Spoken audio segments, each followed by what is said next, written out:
একদিন বিকেলের সময় ইনশিরা গ্রামের রাস্তা দিয়ে হাঁটছিল। চারদিকে ছিল শান্ত পরিবেশ, নরম বাতাস আর পাখির ডাক। হাঁটতে হাঁটতে সে একটি ছোট টিনের ঘরের পাশ দিয়ে যাচ্ছিল। হঠাৎ ভেতর থেকে ছোট্ট একটি বাচ্চার কান্নার শব্দ শুনতে পেল। ছেলে ক্ষুধায় কাঁদছিল। তার মা তাকে বুকে জড়িয়ে শান্ত করার চেষ্টা করছিলেন।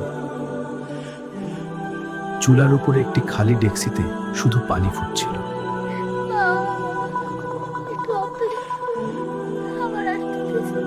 ঘরে কোনো খাবার ছিল না।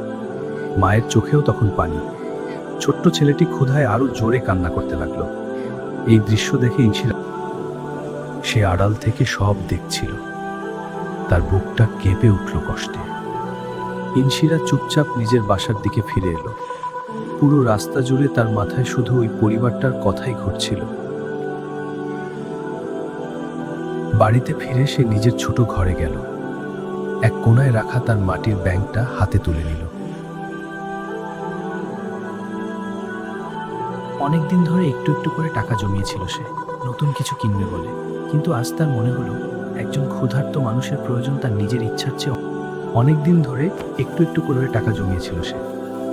তারপর সন্ধ্যার পর গ্রামের বাজারে গেল। চাল, ডাল, তেল।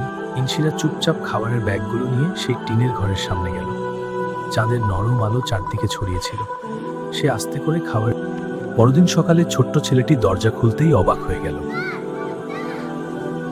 তার মা ব্যাগগুলো দেখে কেঁদে ফেললেন।